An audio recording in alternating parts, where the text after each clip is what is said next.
You juggalos out there, wipe that clown makeup off your faces. Cast the monstrosities of the world.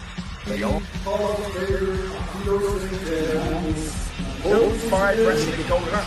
I used to date Levy. no kidding.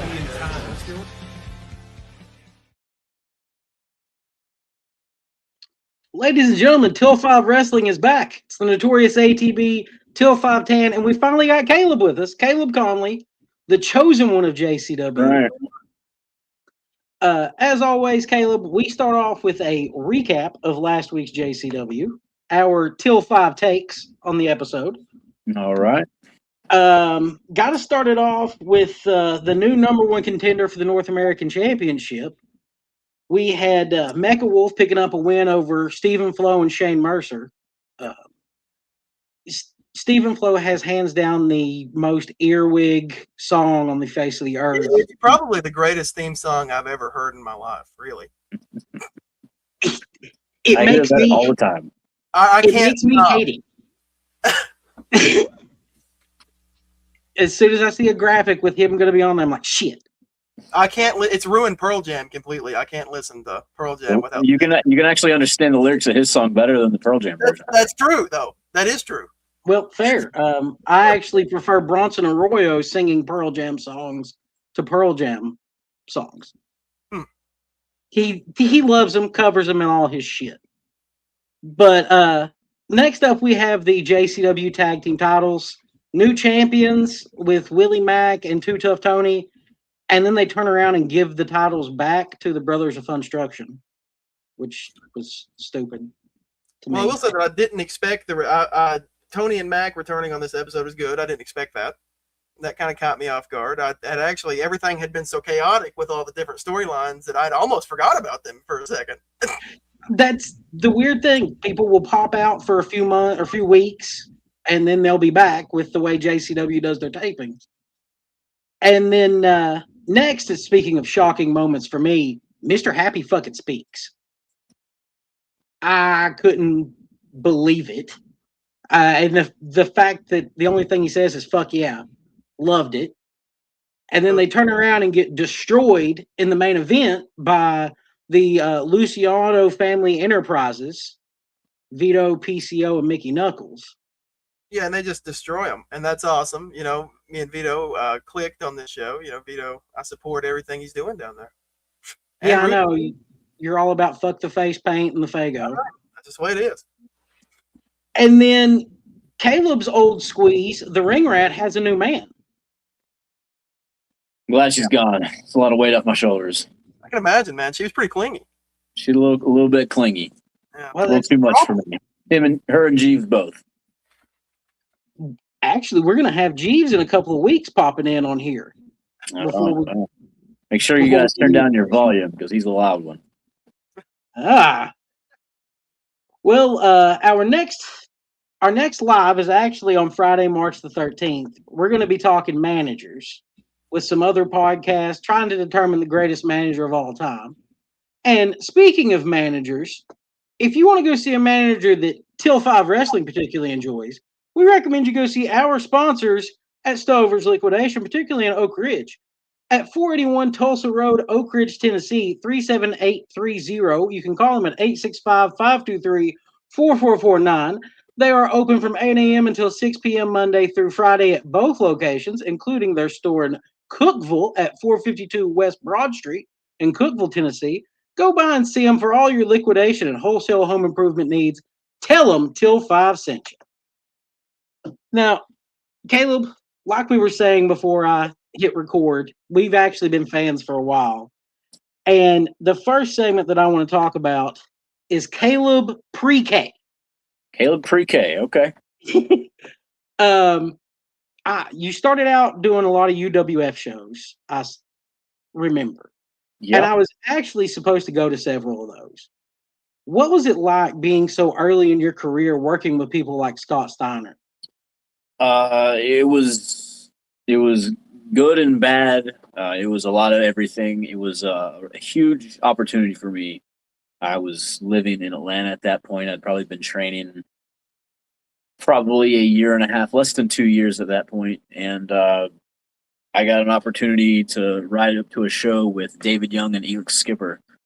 I wrestled Team Maction the first night, and then I wrestled Matt Bentley the second night, and it was the crowd. TJ and Kirby Mac, right? Yep, TJ and Kirby. And Yep. they were like by far probably the biggest crowds I'd ever been in front of at that point. There was, 1,000 plus in both nights. It was crazy, and it was and then a few months later I moved to North Carolina to work for highspots.com, and we helped out. I got there, crack of dawn in the morning and started setting up the ring. It was a 6-sided ring. It was a total bitch to get up. Ran merchandise, then got to wrestle with guys who were currently in TNA when I was 20 years old. And it was a great opportunity. Like those kind of opportunities aren't given all the time, especially nowadays.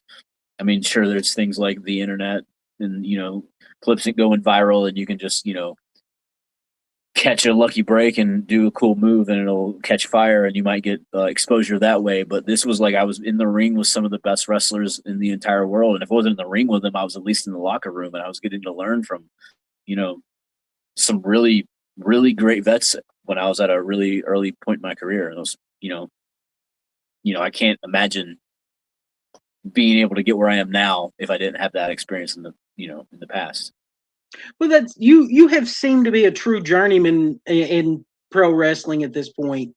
Like you went from that, and I remember the Evolve matches. Your match with Cedric Alexander, there especially.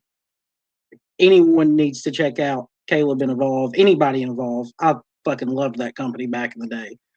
And then you worked several of the Dragon Gate USA frays at one point. I was a Dragon Gate USA tag team champion with Tony Nese. I was at, Dragon Gate USA and Evolve for 4 years. It was a great time. It's just right place at the right time. Honestly, I was trying to go to Japan. I got a little spot in 01 for 2 months. I was trying to do some Ring of Honor stuff. I had some ins there. I did a couple matches at Ring of Honor, and then all of a sudden, both of those doors closed very abruptly on me. And sometimes people take a no and they decide to quit. And I just decided I would have to find somewhere else that would say yes. And Evolve and Dragon Gate said yes and helped me out a whole lot. I'm a big Gabe fan, and that was 2012 is actually when my dad passed away, and Gabe actually reached out on Facebook because we had talked so much about wrestling and how important ROH and Dragon Gate had been for me at the time. And he reached out to pass on his condolences. That's very nice. I've always been a big Gabe supporter. That's very nice. I can't say that Gabe has always been nice to me, but he gave me a job when other people weren't giving me a job, so I can't say a bad thing about him. But he's a fiery one. He's a very fiery, temperamental booker. I have heard that he's kind of extra, and it needs to be a certain way, and it needs to be Gabe's way. He likes things a certain way, and he damn sure gets it. Well, and a lot of times it was a hit. Speaking of a hit, after you ran through the Indies, we got to see Caleb's first big shot when he became Caleb with a K. Well, and you were Caleb with a K came later. I was just Caleb Konley for 3 years at Impact before I was Caleb with Trevor Lee. I remember. I took those notes because that's where I actually first started watching you. That was my first exposure to you. Was it Destination America at that point? It was on Destination America, and then it left and went to Pop right at about the same time. Okay. I loved that storyline you had with Trevor Lee for a while. Working with Trevor Lee, and then I think you worked a little bit with Andrew Everett. Yeah, it was originally supposed to be all three of us together at the same time. Sometimes things change. I don't know what happened, but Andrew was cut out of the situation. I know that was kind of a rocky point in the Impact / TNA history. Yeah, you could say that. What was it like working there at that time? I mean, was it? It was the first time I was signed to television deal with a company with real TV. So it was super exciting for me. It was also weird because when I first signed there, it was still under Dixie Carter, and then they used me for a couple matches, and then I was off TV for a little bit and just sitting at home waiting for someone to call me. And then I heard that Billy Corgan had bought the company, and then I heard that he was gone from the company, and then I heard the Harris brothers who were helping out with production at that point were going to buy the company, and then we were going to get kicked out of the Universal Studios for a second. So it was kind of always just sitting and waiting to figure out what was going on. And then, eventually Anthem did buy the company. And, from that point forward, it was a little more stable. But the first probably 6 months I was signed there, I signed under one contract and then probably went through 2 or 3 owners by the time I was back for the next time. Jeez. That had to be stressful. It was an odd thing, but when I got there, it was always, let's try to make the best of the situation, and I feel like I did that for the most part. Yeah, like I said, I really enjoyed that run. I wanted more from you, but you didn't last very long during that run. I think you were out of there by like January 2019, if I'm not mistaken. Yeah, that was about it. Yeah, and now we've got Caleb finally getting the push he deserves as the chosen one. I agree. In JCW, like I said, man, we've been fans of your work for years, and to see you finally getting this opportunity, what's it like being a JCW long-term employee at this point?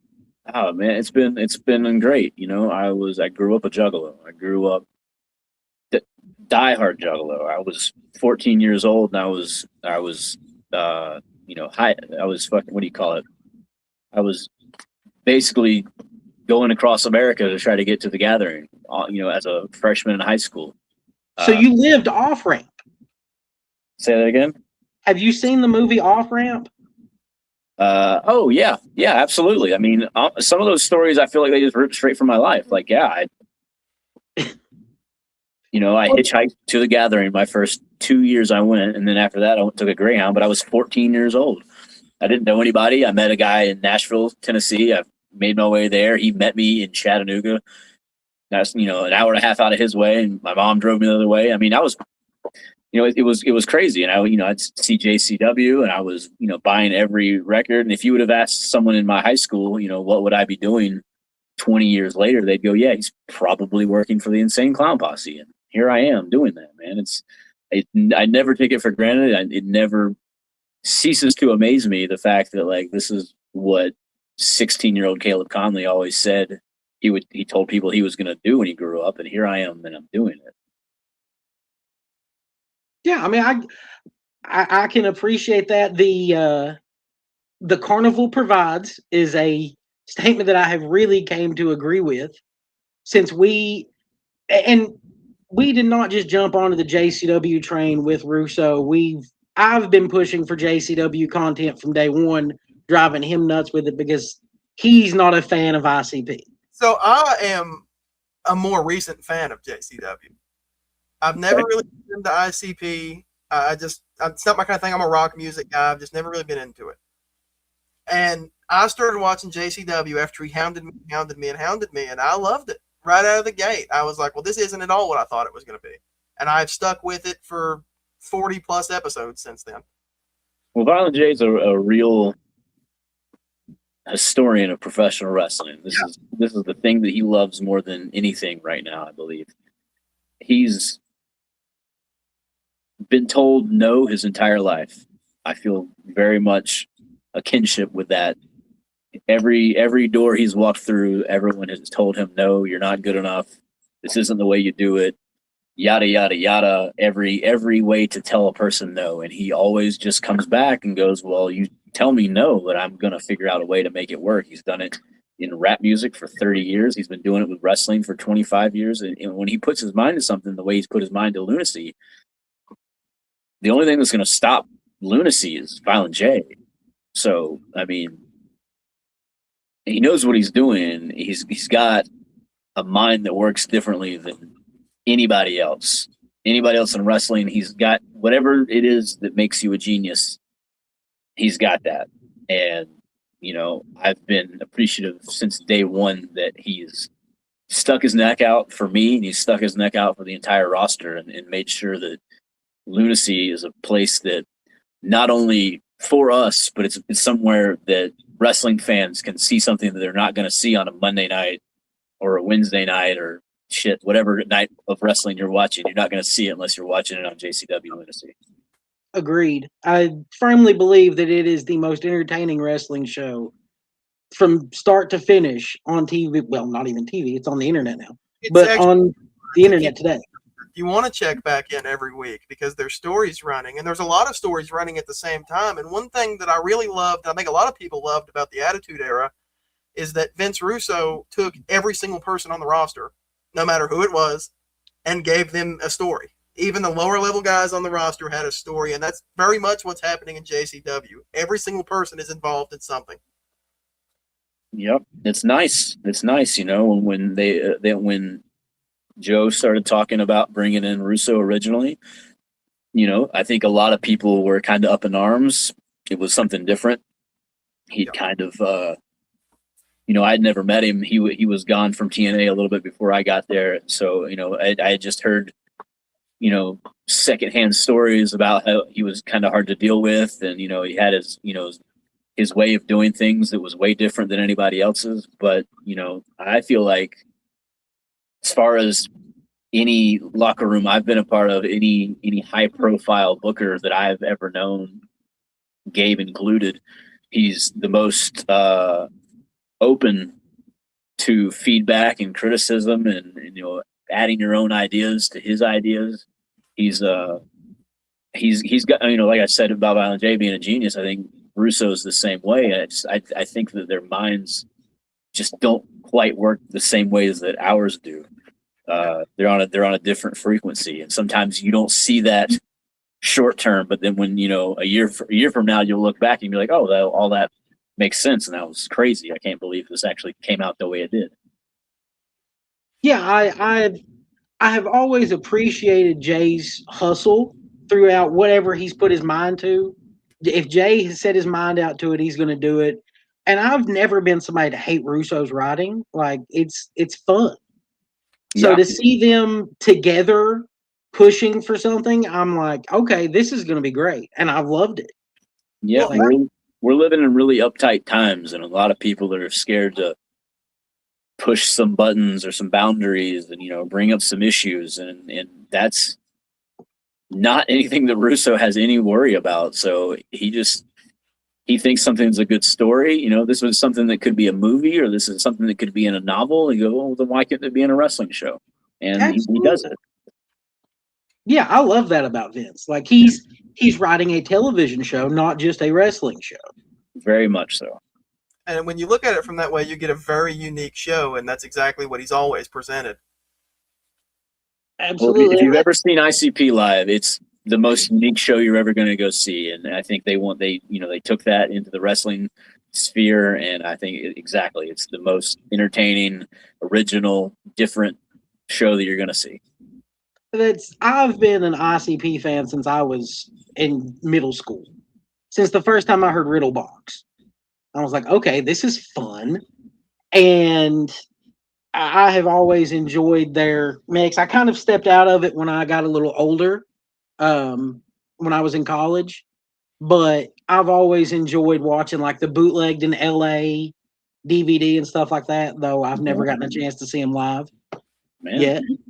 They're going to be on tour all summer long, man. You should come out to a show.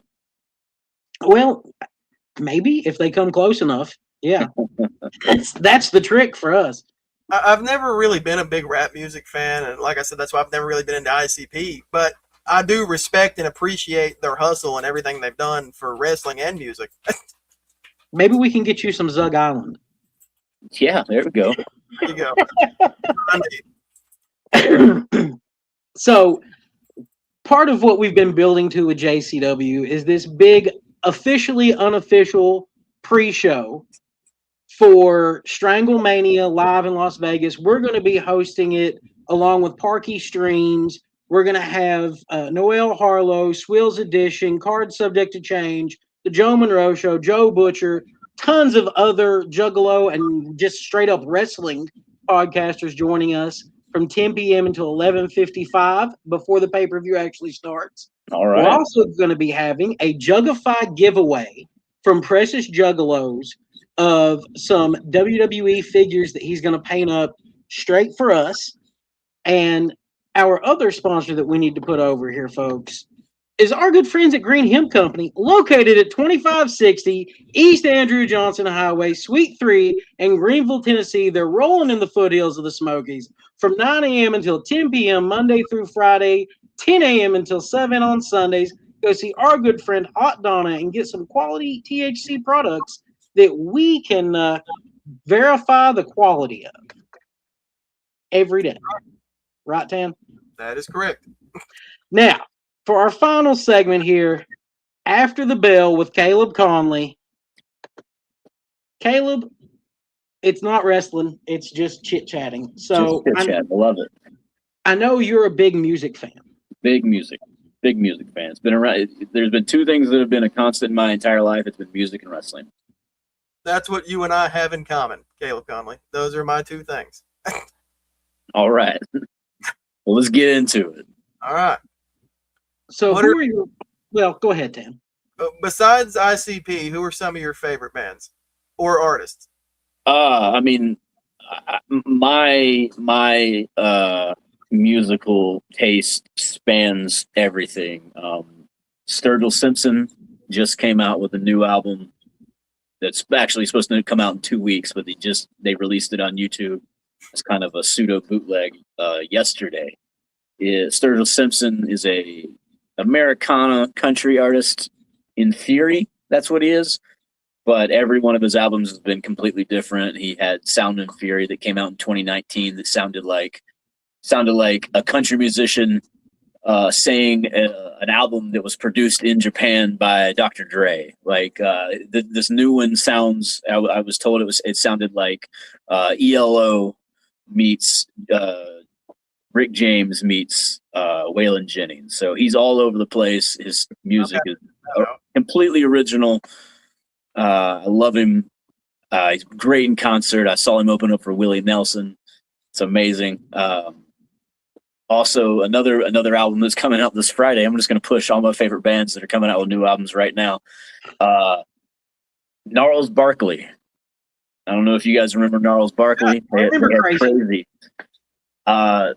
So they've got a new album coming out next week. Their two albums they came out with in 2006 and 2008 were, man, I listen to those albums all the time as a 21, 22-year-old. I love everything that Danger Mouse does. I love everything that CeeLo does, all the way back from the Goody Mob all the way forward. So they have a new album coming out. I'm super excited about that. Maynard James Keenan's from Tool, his side project Pussifer just came out with an album 2 weeks ago. I've been listening to that a whole lot lately, nonstop, honestly. I love J. Cole, other North Carolina guy. He just put out a really good album. So, I mean, honestly, I grew up in music. My dad was a roadie in country bands and rock bands when I was a small child. So I was always spending my summers on the road with him. You were a rambling man from day one. I absolutely was, man. I mean, so my dad worked for David Allan Coe in the mid '80s, and David Allan Coe was best friends for a long time with Dusty Rhodes, and he played the Great American Bash tours for the NWA. So, like, I was a baby backstage with the Road Warriors and Great Muta and Tully Blanchard, So this whole thing is literally lifelong. From day one, before I could walk, I was backstage at concerts and wrestling shows. That's awesome. Yeah. I have to mention it. Is that a OG Mortis singlet behind you? Wow, yes, it is. I'm working at High Spots right now, and we've got all kinds of stuff. There's a Scott Hall vest back there. just all kinds of random stuff. Not an original, but there's a Roddy Piper, Piper's Pit thing, and a Bret Hart jacket. We've got quite the collection going on around here. I didn't know if you were still working with High Spots some or. Oh yeah, this is still the day-to-day job, sewing and manufacturing stuff for tomorrow's professional wrestlers.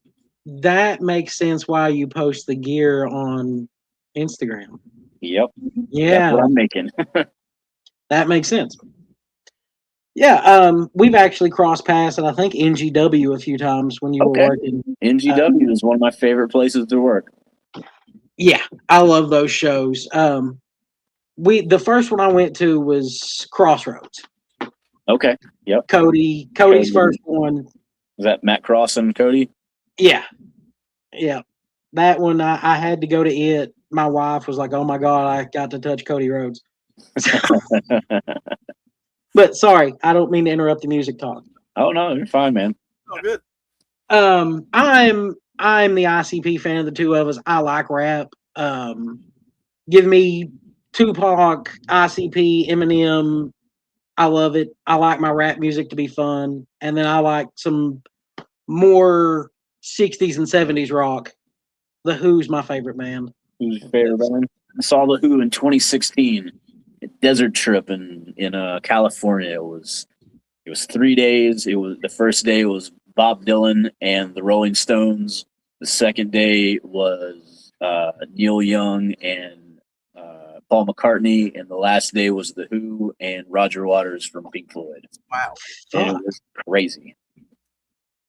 I got to go see Dylan at the Tennessee Theater on Halloween night in Knoxville many years ago.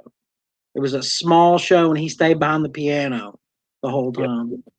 He is one of my favorites of all time, but he is not one of my favorites to see live.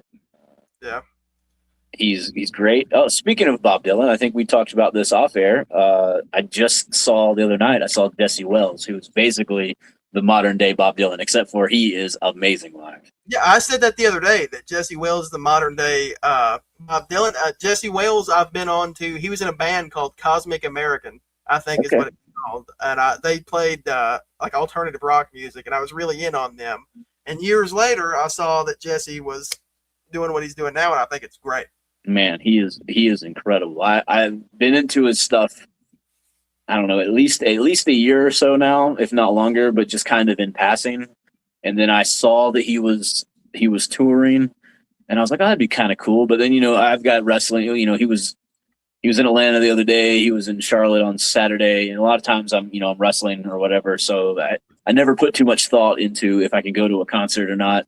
And then just last minute, I realized, hey, I'm off this weekend. And then I looked and I saw Jesse was here. Like, I'm not gonna miss this. This guy is awesome. And and the lady that opened up for him, named S.G. Goodman, looks just like a female version of him. And then they did a duet of Knocking on Heaven's Door at the end, and it was, man, goosebumps. I'm going to have to try to catch Jesse Wells. I've been a big fan for a long time. I've never seen him live. Man, so good. I've been to a lot of concerts, but I've not been to a Jesse Wells show. Did you see the damn lineup for the Bourbon and Beyond Festival? Bourbon and Beyond I've never been, and every year I see the poster for the lineup and I go, oh my God, this is the greatest lineup ever. And I never make it out. And I saw the one for this year just the other day, and again, like, I really want to go. I've been to Louder Than Life, but I've never been to Bourbon and Beyond. I'd really like to.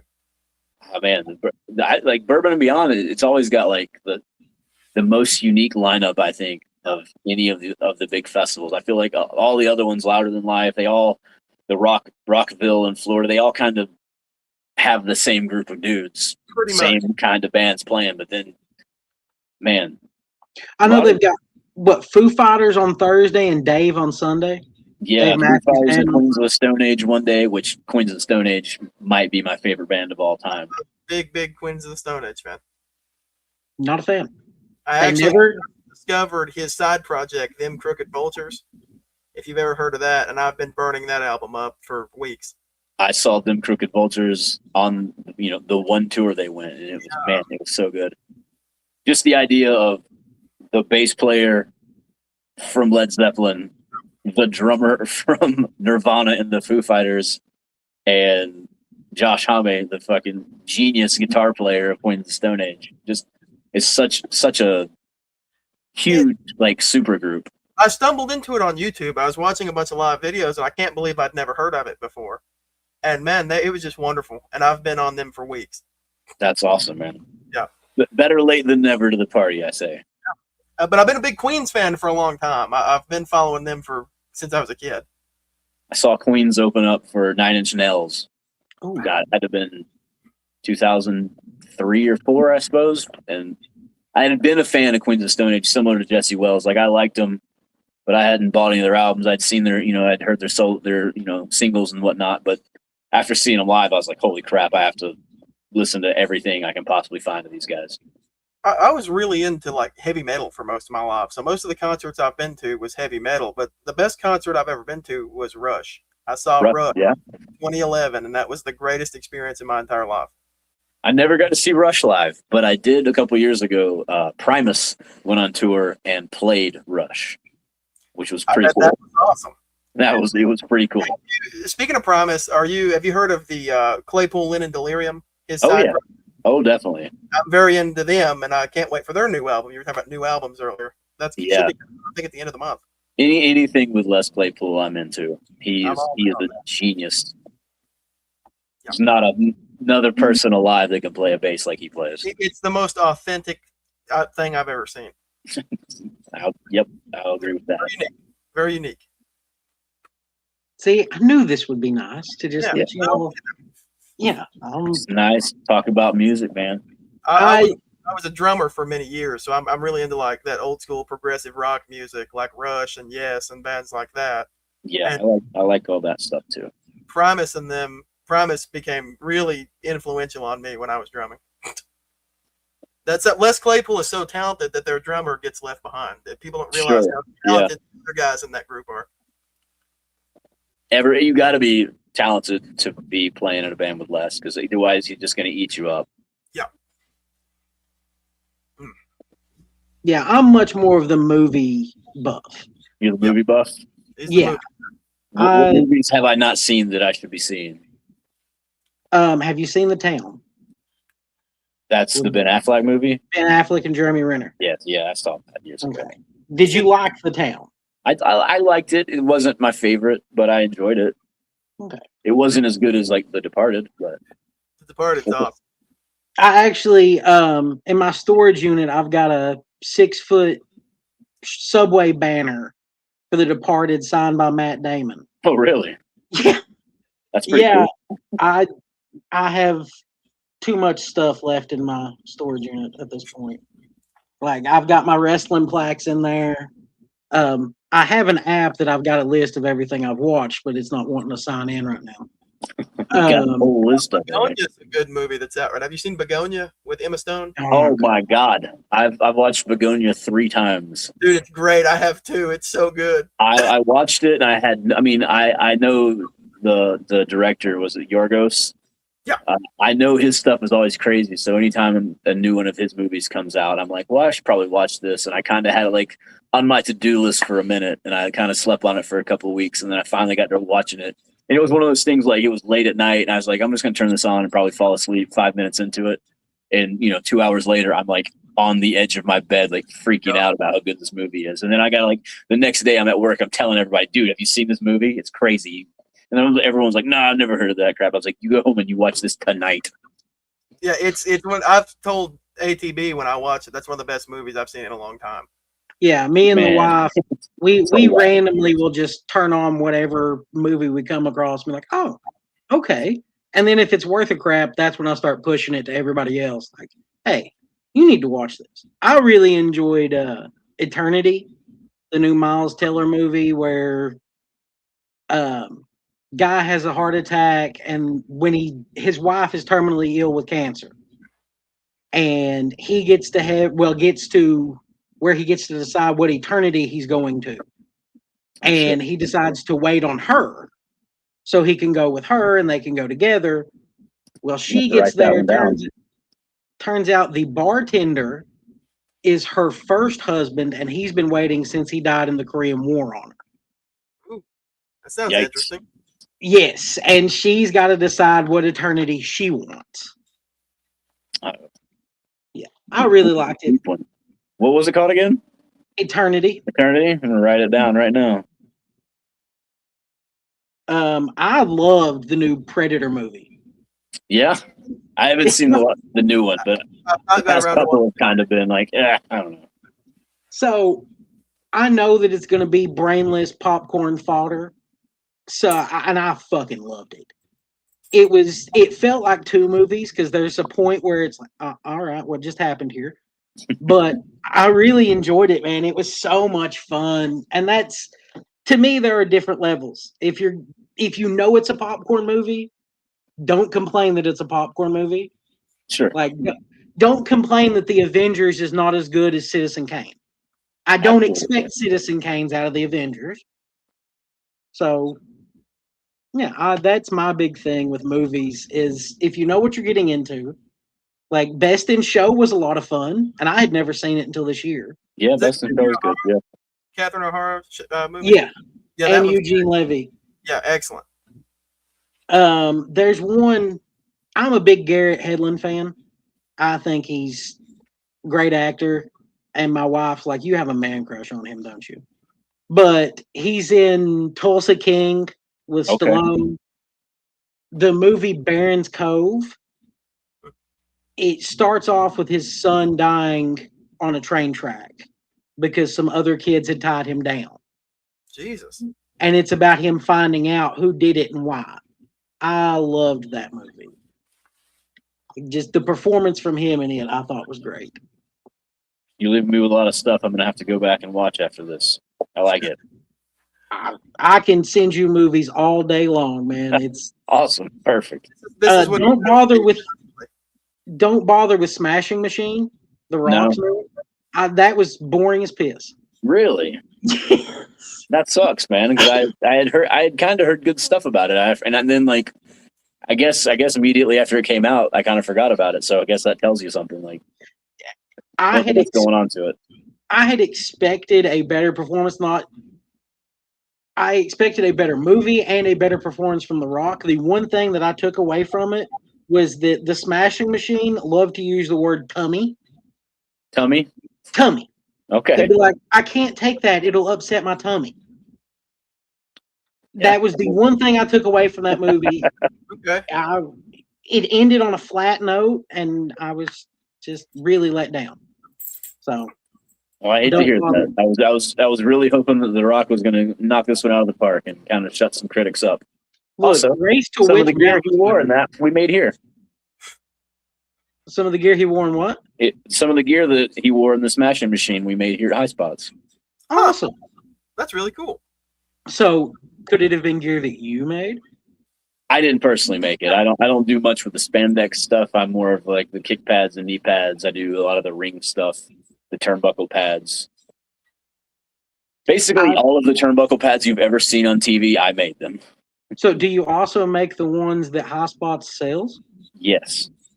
I have a Jeff Jarrett one that he misspelled my name on. Well, I was the one that sewed that son of a bitch. And Tanner's got an MJF one somewhere in a box still. Yeah, I do have an MJF one because when I first started buying wrestling memorabilia, I was buying shit that I thought was cool. And then as my collection started to grow, I was like, fuck, I wish I just bought 8x10s of everybody that I got autographs of. Yeah. Yeah, so we have a couple people that have bought like every single turnbuckle pad that we've ever produced. And they're just like, yeah, I've just got an entire room and it's just stacked floor to ceiling with them. There's just so many of them. They take up so much room. I don't have that kind of room. I've been converting them all to like 8x10s because I've ran out of room. Yeah. Feel that. I don't have any kind of like space like that to like just set up a room for collecting things. So I mean, I kind of envy it a little bit. It'd be kind of cool to see a bunch of cool stuff, but at the same time, it seems like a lot of work, a lot of money. It's a lot of money and a lot of days where you're like, I could probably buy this autograph and eat cheap tonight. Well, this one is one of the oldest pieces in my collection. It's actually from the Bash in 2008, and it's signed by majority of the workers. And the funny thing to me is the COA is signed by Linda. Oh, really? Yeah, so I've got it put away. Yeah, I won it off WWE's old auction website back in the day. Huh. That's pretty cool. And well, I've got. Here's one you can appreciate. I've got one of the Daffy. That's pretty sweet. Yeah, and then I've got a ton of the Scott Blairs around and Schambergers. Yeah. Yeah, like my wrestling collection's. I've just got a bunch of Japanese and ECW stuff mainly. He's more figures too. I like figures, yeah. That was me for the longest. Or as a kid, I was into the ECW stuff. I had all of the first series of the action figures, the ECW. I had the game. I pre-ordered the game, so I got the shirt with it. Like I had a lot of the ECW stuff and the WCW Galoobs. Yes, those were the things that I collected as a small Caleb Konley. Well, you're a couple of months older than I am. Okay. And I remember playing with the Galoobs because my brother had them. That was right at the tail end of his wrestling fandom. Those started coming out, so that's what I got to play with while he kept all of his Hasbros. And the Galoobs have those were my favorite. I think probably just because I was always a WCW guy. I wasn't really much of a WWE guy until later on.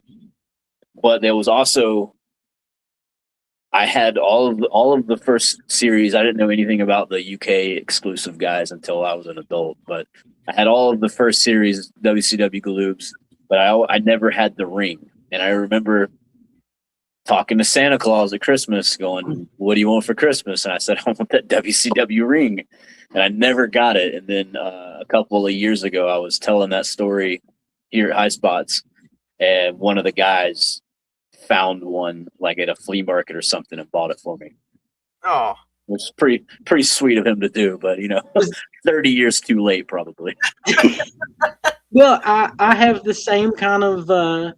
I remember begging my mother and father when we saw it in Walmart for the Green Ranger with the Dragon Zord. Okay, yep. And my mom telling me, no, it's too close to Christmas. So I didn't get it for Christmas that year because she couldn't find it after that day. And then I ended up AdventureCon, I think it was 2008 or 2009. While I was waiting to go in, I saw a booth that had it still in the box. And that was the first thing I did was went to him and bought that. And I Better late than never. Took it to the hotel room, opened it, and I was like, hell yeah. And then I was like, what the hell am I going to do with this? Yep. It looked great in the corner, I guess. Yeah, well, the Dragon Zord is still in storage, but the figure's out and about now. That's how it goes. So, Caleb, what are 3 pieces of advice that you can give to people? As far as what? We gotta narrow it down. There's a lot of things I could give advice for. Well, that's the beauty of it, man. You can 3 pieces of advice from Caleb Konley. It can be wrestling, it can be relationships, it can be work, it can be hairstyles for all I give a shit. But it is 3 pieces of advice from you. Man, that's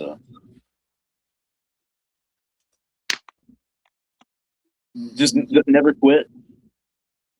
I've seen guys who, when I was 21, 22, who were probably around my age, and I go, yep, they're definitely going to be a superstar. They're going to be a millionaire. They're going to be in WWE in 5 years. No doubt about it. And then they get a tryout for, they go somewhere else and someone tells them of something they did bad and they get depressed and then they quit. Or I've seen people who had 3 or 4 good years of wrestling and doing all kinds of kick-ass stuff, and then all of a sudden they, have some kind of injury. They break their ankle or whatever, and then, it's just too much for them, and then they quit. But these are all guys that had a really good shot at making a good living at wrestling, and they just quit. On the other hand, when High Spots had the training school here, we had this kid. He lived in Wilmington, North Carolina, which is like a 4-hour drive to Charlotte, and he was taking a bus every week to come to training, and he was the worst student every week. And he would train on Tuesdays with George South, and he would train on Wednesdays with me, and he would train on Thursdays with Jake Manning. And every week we would just come together and be like, did he get any better? And I was like, no, he's terrible. I don't know why he continues to drive 4 hours in a bus every week. He's not getting any better. And he was like that way for a long time, and I couldn't believe he wouldn't quit. And then just one day it clicked, and he got better, and he got better, and he better and better and better. And that guy was Movie Mike, he's now training with Dustin Rhodes out in Texas, and he's doing great. He's one of my favorite students I've ever had ever. He's super charismatic. He's super athletic. He's everything a wrestler should be. And when day 1, he was none of those things. Day 100, day 400, he was none of those things. If it was anybody else in the world, I'd be like, you were the guy that should quit. But he kept on going, and kept on learning, and kept on getting better. And I still, every day, I think, he'll be ready to get the job when his time has come. When that opportunity knocks, he'll get it. So don't quit. Just keep on going, man. Let's see. That's one. Whew. Well, you were talking about guys who had stepped away, and while you're thinking of others, Brandon Tate is one that is actually starting to step back into the ring and start training again from the boys with Dalton Castle. Yeah, I saw that he had moved up to Ohio and he was starting to train again. I told him, I was like, dude, once you're ready to get back in the ring, maybe you should try to go to JCW because they're fun and they'll let you come in and be a real character there. I've always liked the Tates. I've been on, 50 shows with those guys. I've always enjoyed their work. I've always enjoyed them backstage as just human beings. So I'm glad that they're not giving it up and giving it another shot. I don't think Brent's coming back. I think Brent will come back in time, damn it. He'll listen to this and he'll realize he needs to shut the fuck up and get back into wrestling. I'll never forget, they had a banger in NGW against Lynch Mob. Okay, yeah. And that match, I was like, holy crap, these guys are amazing. Like, why aren't they actually getting used? Politics is a weird thing, man. Yeah, that's what I've gathered. At this point, I'm just like, I don't really care who you work with. If we like you, we're going to put you over. That's what Till 5's about at this point. There we go. I like that. Yeah. Other advice. I mean,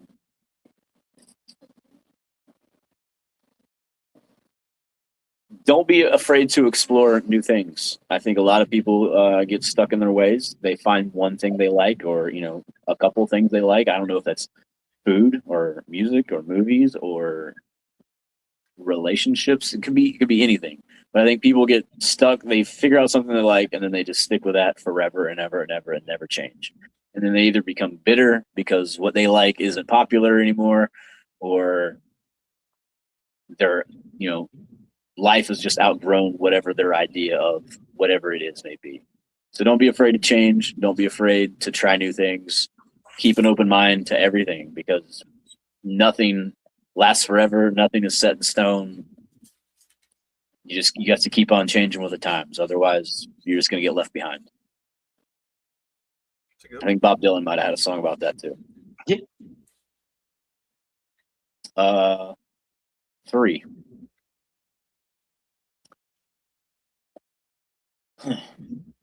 If you're going to do fire spots in wrestling, don't do them.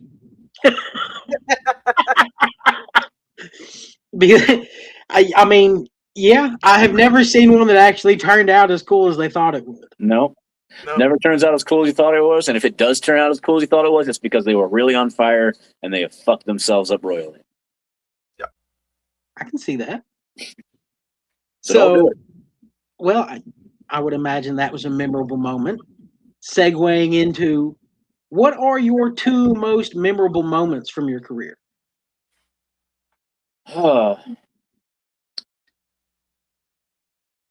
I mean, I guess signing with TNA originally, just the idea of that piece of paper being in front of me and being told that I'm going to be someone who's going to be on national TV to a actual television company was a pretty memorable experience. I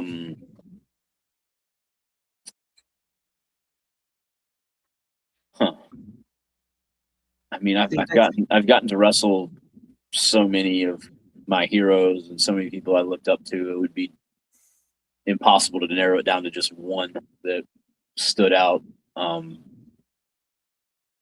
Maybe going to Japan the first time, just experiencing that culture.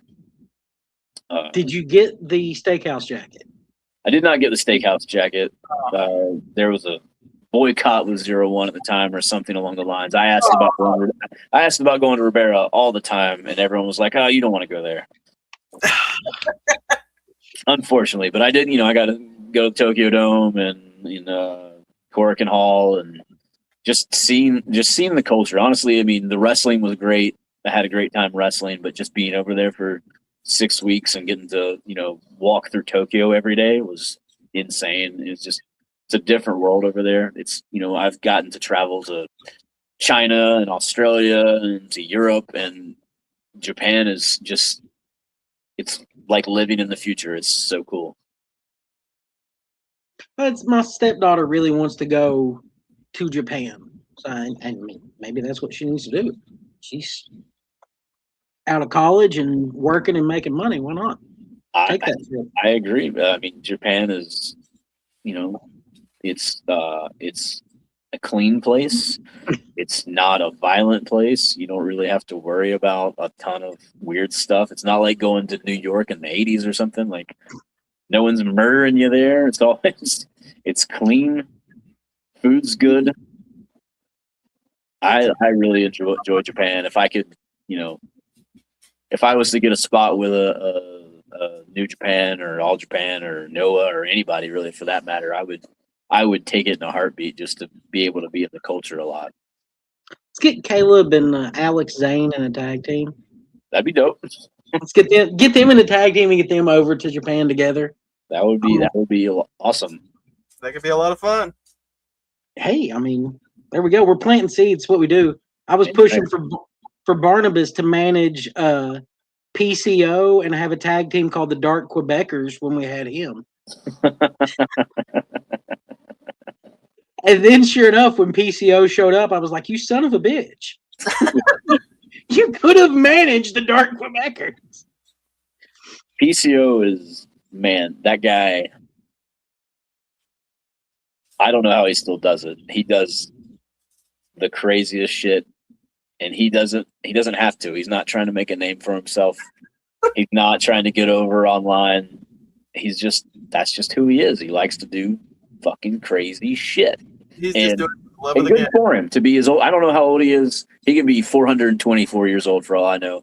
However old he is, he's in great shape for that age, and he's still out there giving it his all. And man, congratulations. That's never given up right there. Is PCO. He's just doing it for the love of the game. He does it for the love of the game, man, and I appreciate that so much. Well, you were trained by George South. I feel like he still does it for the love of the game. George does it for the love of the game. George also does it because he doesn't know how to do anything else. I love George South to death, but he's going to do this until the day he dies. I met George many years ago at an event in Somerset that was a Christian wrestling speaking with Ted DiBiase, Road Warrior Animal, Nikita Koloff, Lex Luger, and George South. And I loved the fact that George had brought like half of High Spots with him. Yeah, he did. Yes, he did. I bought a CM Punk bobblehead for $5 from George South. And that just makes it even cooler to me. I got it from George South. I can visualize his entire merch table in my brain because I've spent so many years on the road with him. Also, he literally gets all that stuff from here at High Spots, and it's all stuff we had thousands of. So I know that CM Punk bobblehead so well. CM Punk bears, Random action figures. Buddy, do you remember the massive stock of NWO window clings? Oh yeah, we still have those. We still have a lot of those. I have some of those here. Still. I've got those. I've got one of the Hulk Hogan teddy bears that you all used to have. Yeah. There used to be these awesome sales like January of 2009, there would be a bundle of shit for $20.09. Yep. And there was one year they screwed up and listed Terry Funk's autobiography signed in the sale. Yeah. I think that was a screw up actually. Or it was not. I don't think we knew we had signed ones. Maybe was the thing, and the whole box was signed, and we were giving them out as unsigned or whatever. I don't remember what the situation was, but I remember that being a thing. Yeah, I remember I got a signed and an unsigned copy, and I was like, "All right, cool. I've got my Funker now." Yeah, we had so many of those books, and the what was the name of it? Damn it! Is it Bobby Heenan's? No, it was a Wrestling Observer book. It was all the dead guys. It was all people that had passed away. It was just like little snippets from them. But like there was a while where we just had pallets and pallets and pallets of those books, and like we had a ring in the back where I'm at now, and underneath the ring, like basically the entire ring was just those books, tributes books. That's okay, yes. We had tributes 1 and 2, and we had like I don't know how many books were ever printed up, but we had 90% of them in our office, I believe. And they marked them down to like $5 at one point. Yeah, I think we were selling for $1 at one point. There was one point where we had we had gotten a big dumpster, and we just started throwing away shit. And we advertised online as like, if you want to come to High Spots and dumpster dive, you can get anything you want out of this dumpster. If I think it was like $10 or something. And there would be people every day that would come like, here's $10, and then they would just go and hop in the dumpster and pull crap out of it. Well, I'm sure there were some copies of that. What was it? The women's wrestling that looked like it was in a basement on some mats. Oh yeah, there probably wasn't any of that because I know that we had a couple of those in the office, but it was in very short supply. We had One Night in China here and all kinds of weird stuff when I first got here. When I first got High Spots, it was wild. I remember, like, I bought a grab bag of DVDs, and that was in there. Yeah, the women's wrestling in what looked like a basement, and I put it in. And my dad was in the room with me. He goes, "Son, you watch a lot of weird shit." Well, I would agree with that. That's weird shit. It was very weird shit. I ended up taking it to McKay's years later in Knoxville because I had no need for it. But yeah, High Spots was great for those random sales. We still do. We just have such a crazy amount of stuff here, and like, stuff will go missing, and we're like, oh, I guess we don't have any more of those, and we'll take it off the website, and then a year down the line, 2 years down the line, we'll find like 20 of them. And I'm like, oh, I guess we've got this again. Let's sell it again. Well, that's I've actually got one of the Schamberger clicks from you all over here. Okay. And there's the Four Horsemen signed by everybody. That's a good one. Yeah, that's Schamberger is such a good artist, man. Like we were actually very early on his paintings, like way before anybody was like contracting him to do it. He's such a good artist. I've got the massive 18 by 24 crow sting that he did. That's just the head. Yeah. I've got one of those. My wife bought me a couple of them for Christmas from you all. And I think I ended up selling the Liger one because I just didn't have room for another big one. The only one I've got is the Owen. I've got the Owen. Oh wow. Yeah. That's cool. Didn't get him to sign it, did you? I'm sure that you could get that signed by Superstars COA took care of real quick. Probably could. Yeah, I went there. I've got a Hogan with that COA. Oh, really? I've Yeah. got a sketchy Candido with that COA. Yeah. So, last question for you, Caleb, and then we'll let you get back to it. You've spent an hour with us. Who is someone else in the business you'd like to see us interview? Huh. I don't know. Who have you interviewed? That's a big question too.